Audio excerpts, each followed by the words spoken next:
नमस्कार दोस्तों, all exam guide गुरु का यूट्यूब चैनल आप सभी देख रहे हैं। दोस्तों, आपसे हमने वादा किया है कि आपको संपूर्ण इतिहास का निचोड़ कराएंगे, लूसेंट एनसीईआरटी सबका निचोड़ जो कि आपको एग्जाम में आ रहे हैं। हर एग्जाम में जीके आता है और जहां जीके आता है वहां पर आपका इतिहास के क्वेश्चन दो चार आपको मिलते ही मिलते हैं। तो हम करेंगे, ये पार्ट अगला है, इसके पहले के क्वेश्चन हमने पढ़ लिए हैं। करते हैं हम इस वीडियो को स्टार्ट। दोस्तों, हम आपसे कभी भी बीच में लाइक करने के लिए नहीं बोलते, इसलिए आप स्टार्ट में लाइक कर दिया करो, ना आपको डिस्टरबेंस होगी ना हमें डिस्टरबेंस होगी।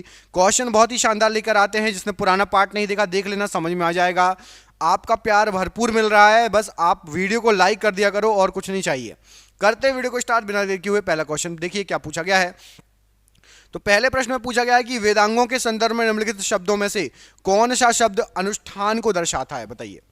इनमें से अनुष्ठान जो है कौन सा शब्द दर्शाता है।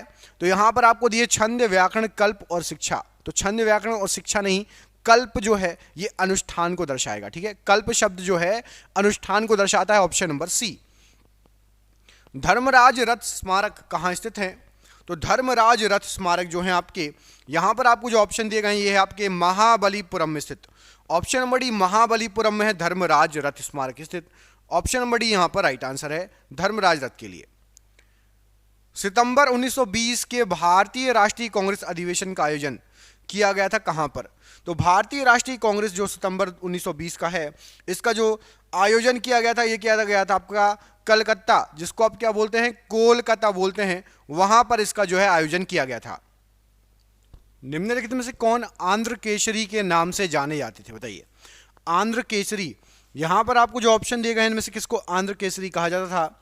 तो याद रखना, यहां पर जो नाम दिए गए इसमें से टी प्रकाशम जी को आंध्र केसरी के नाम से जाना जाता था। बहुत इंपॉर्टेंट क्वेश्चन, स्टार लगा लो, इसको मैं स्टार लगाने के लिए कहूंगा, उसको स्टार लगा लेना, क्योंकि ये एग्जाम में आपके आ सकता है, ये याद होना चाहिए आपको किसी भी हालत में। अगला क्वेश्चन है कि तीसरा गोलमेज सम्मेलन किस वर्ष आयोजित हुआ था। तीसरे नंबर का गोलमेज सम्मेलन, यहां पर आपको जो ऑप्शन दिए गए हैं किस वर्ष आयोजित हुआ था। तो याद रखिएगा, तीसरे नंबर का गोलमेज सम्मेलन जो आयोजित हुआ था वो हुआ था आपका 1932 में। ऑप्शन नंबर सी, 1932 में तीसरे नंबर का गोलमेज सम्मेलन आयोजित हुआ था। राणा सांगा के नेतृत्व में राजपूत सेनाओं और बाबर के बीच खानवा का युद्ध, जिसको खानुआ का युद्ध भी कहा जाता है, ये कब हुआ था, बताओ। खानवा की लड़ाई कब लड़ी गई थी। तो खानवा की लड़ाई लड़ी गई थी 1527 में। ऑप्शन नंबर ए, 1527 में खानवा की लड़ाई लड़ी गई थी। निम्नलिखित में से कौन 1857 के विद्रोह से संबंधित नहीं था, बताइए। 1857 के विद्रोह से इनमें से कौन संबंधित नहीं था, क्या हो जाएगा इस प्रश्न का आंसर। तो यहां पर आपको जो नाम दिए गए हैं, बेगम हजरत महल संबंधित थी, मंगल पांडे भी संबंधित थे, कुंवर सिंह जी भी संबंधित थे, भगत सिंह जी संबंधित नहीं थे 1857 की क्रांति से, विद्रोह से। अगला प्रश्न है कि जैन दर्शन के अनुसार जीना शब्द या जीन शब्द का जो शाब्दिक अर्थ है क्या होता है। तो जीन शब्द का अर्थ यहां पर आपको जो ऑप्शन दिए गए हैं, राइट आंसर हो जाएगा विजेता। ऑप्शन नंबर सी, विजेता राइट आंसर है प्रश्न के लिए। इनमें से किस राज्य में अशोक की जौगढ़ शिला राजाज्ञा स्थित है, बताइए। मतलब आपका शिलालेख, जौगढ़ शिलालेख कहां पर है। तो जौगढ़ शिलालेख ये आपका यहां पर जो ऑप्शन दिए गए ये है आपका उड़ीसा राज्य में। ऑप्शन नंबर डी, उड़ीसा राज्य में आपका जौगढ़ शिलालेख राइट आंसर है। स्वराज पार्टी की स्थापना किसके द्वारा की गई।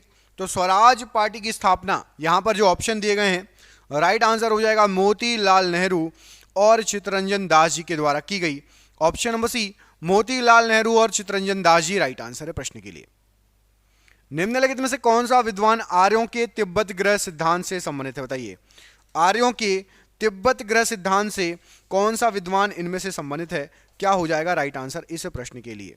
तो यहां पर आपको जो ऑप्शन दिए गए हैं राइट आंसर हो जाएगा इस प्रश्न के लिए, तिब्बत ग्रह सिद्धांत से दयानंद सरस्वती जी संबंधित हैं।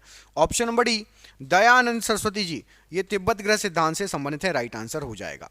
अगला क्वेश्चन देखिए, इसमें पूछा गया आपसे कि फतेहाबाद जिले के नाम की व्युत्पत्ति 14वीं शताब्दी के द्वारा स्थापित नाम स्रोती मुख्यालय शहर में हुई, जिसने इसका नाम अपने बेटे फतेह खान के नाम पर रखा है, बताइए।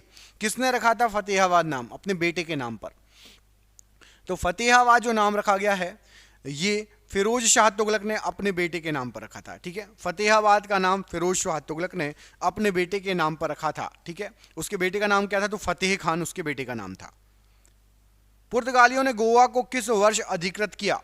तो पुर्तगालियों ने गोवा पर कब्जा किया था 1510 ईस्वी में, अधिकृत कर लिया था गोवा पर, पूरी तरीके से कब्जा कर लिया था 1510 ईस्वी में। Option number B.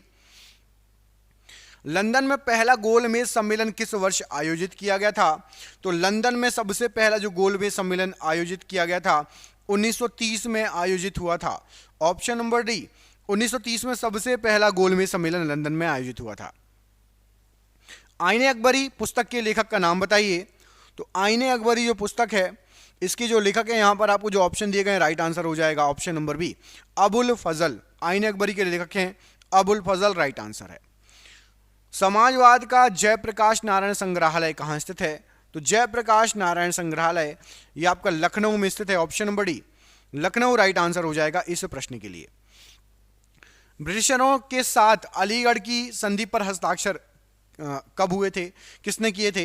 तो अलीगढ़ की संधि पर जो हस्ताक्षर किए गए थे, यहां पर आपको जो ऑप्शन दिए गए हैं, राइट आंसर हो जाएगा सिराज उद दौला ने अलीगढ़ की संधि पर हस्ताक्षर किए थे। ऑप्शन नंबर ए।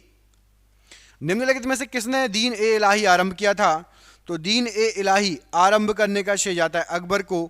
Option number B, Akbar right answer है। अगला क्वेश्चन, इनमें से कौन सी कथाएं अजंता गुफा की चित्रकारी और मूर्ति कलाओं से संबंधित हैं? तो अजंता गुफाओं की चित्रकारी और मूर्ति कला से जातक कथाओं का संबंध है। ऑप्शन नंबर ए, जातक कथाएं राइट आंसर है। अगला क्वेश्चन है कि निम्नलिखित में से किस नदी को वैदिक काल में पुरुषनी नदी के नाम से जाना जाता था? तो पुरुषनी नदी या पारुषणी नदी, यहां पर आपको जो ऑप्शन दिए गए राइट आंसर हो जाएगा रावी नदी को कहते थे। ऑप्शन नंबर ए, रावी नदी को वैदिक काल में पुरुषनी नदी या पारुषणी नदी कहा जाता था।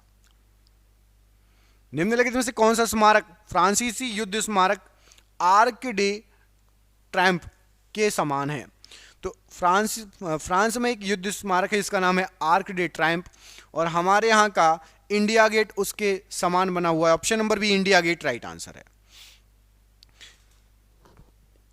किसको 1913 में नोबेल पुरस्कार और 1915 में नाइटहुड की उपाधि से सम्मानित किया गया? 1913 में नोबेल पुरस्कार, 1915 में नाइटहुड की उपाधि रविंद्रनाथ टैगोर जी को मिली थी। Option number A, Rabindranath Tagore ji right answer है। नवंबर 1915 में डैश को लाहौर में फरवरी 1915 के गदर षड्यंत्र में उनकी भूमिका के लिए फांसी की सजा दी गई थी। तो 1915 में फांसी की सजा हुई थी करतार सिंह सराभा जी को, और ये क्यों हुई थी? ये हुई थी गदर षड्यंत्र में उनकी भूमिका के लिए। ऑप्शन नंबर ए, करतार सिंह सराभा राइट आंसर हो जाएगा। निम्नलिखित में से ऐसी कौन सी एकमात्र सही जोड़ी है जैसी चोल शिलालेखों द्वारा वर्णित की गई है? तो देखिए, चोल शिलालेखों द्वारा वर्णित की गई, यहां पर राइट आंसर हो जाएगा आपका पल्ली चंदम जो है, ये जैन संस्थाओं को दान की गई भूमि कहलाती है। चोल शिलालेखों में पल्ली चंदम जो है वो जैन संस्थाओं को दान की गई भूमि कहलाती है। ये बिल्कुल सही जोड़ी है चोल शिलालेखों में जिस हिसाब से वर्णन किया गया है। निम्नलिखित में से कौन सा प्राचीन भारत के राजाओं द्वारा अपना पद स्थापित करने के लिए किया जाने वाला एक प्रकार का बलिदान नहीं था? तो देखो, बलिदान कौन कौन से होते थे पहले प्राचीन राजाओं के द्वारा? अश्वमेध भी होता था, वाजपेयी भी होता था, और राजसूय यज्ञ भी होता था। नीचे के तीनों यज्ञ होते थे। मुरवेद वेलन ये नहीं होता था, ये किसी प्रकार का जो है बलिदान नहीं था। बाकी अश्वमेध यज्ञ, वाजपेयी यज्ञ और राजसूय यज्ञ ये सभी होते थे, याद रखिएगा, अपना पद स्थापित करने के लिए। भारत के किस गवर्नर जनरल ने 1772 में प्रत्येक जिले में 2 अदालतें निर्मित की, जिनमें से एक फौजदारी अदालत थी और दूसरी दीवानी? फौजदारी और दीवानी अदालत, इनके बारे में आपने कहीं ना कहीं सुना होगा। और ये जो स्थापित की थी वॉरेन हेस्टिंग्स की। ऑप्शन नंबर ए, वॉरेन हेस्टिंग्स प्रश्न के लिए राइट आंसर है। 1756 में अली वर्दी खां की मृत्यु के बाद बंगाल का नवाब कौन बना था? तो अली वर्दी खां की मृत्यु के बाद बंगाल का नवाब बना था सिराज उद दौला। ऑप्शन नंबर भी पढ़िए, सिराज उद दौला अली वर्दी खां के बाद बंगाल के नवाब बना था, राइट आंसर हो जाएगा। एडविन लुटियंस और हर्बर्ट बेकर 2 आर्किटेक्चर थे ये, जिन्हें डैश शहर का डिज़ाइन करने के लिए श्रेय दिया जाता है। तो इन्होंने कौन सा शहर का डिज़ाइन किया? तो इन दोनों ने मिलकर जो शहर बनाया था, नई दिल्ली का डिज़ाइन किया है। जो संसद भवन है ना, ये भी एडविन लुटियंस ने ही डिज़ाइन किया। ये आर्किटेक्चर थे बहुत फेमस। ऑप्शन नंबर डी यहां पर नई दिल्ली राइट आंसर है। किंग जॉर्ज पंचम ने किस वर्ष में भारत का ताज ग्रहण किया?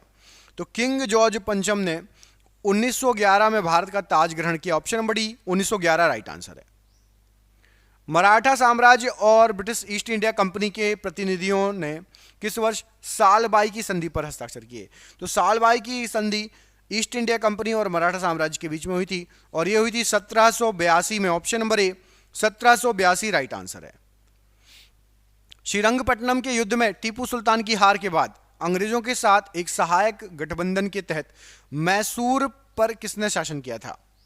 तो अंग्रेजों के साथ गठबंधन किया था और मैसूर पर शासन किया था। यहां पर आपका राइट आंसर हो जाएगा वाडियारों ने। ऑप्शन नंबर ए वाडियारों का शासन हो गया था मैसूर पर। ऑप्शन नंबर ए राइट आंसर है। 14वीं शताब्दी में मोरक्को के यात्री इब्ने बतूता ने किसके शासनकाल में भारत का दौरा किया? तो इब्ने बतूता ने मोहम्मद बिन तुगलक के शासनकाल में भारत का दौरा किया था। Option number A Muhammad bin Tughlaq right answer है। सुरकोटदा का पुरातात्विक स्थल किस राज्य में स्थित है? तो सुरकोटदा का जो पुरातात्विक स्थल है ये आपका गुजरात राज्य में है। ऑप्शन नंबर सी गुजरात राज्य राइट आंसर हो जाएगा इस प्रश्न के लिए।